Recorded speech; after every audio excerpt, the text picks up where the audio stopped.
Today I'll be teaching you guys how we guys can turn off age restriction on your YouTube. So to do that, first you need to click on your YouTube's profile picture at the top right of your screen. Once you click on it, what you want to do is at the bottom you can see the option called settings. Click on setting. Now once you're over here, you can see the second option called general. Click on general. From inside general, you can see this option called restricted mode. It says this helps hide potential mature video. No filter is 100% accurate. The setting only applies on this app on this device.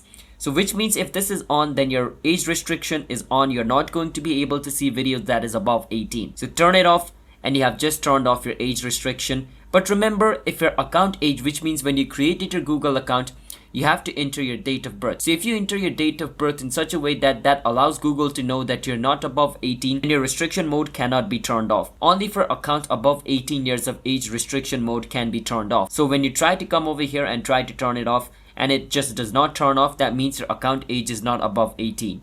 So fix that and your problem should be fixed. So if you guys found our video helpful on how to turn on and off your age restriction on YouTube, hit the subscribe to our channel one step. I'll see you guys next time.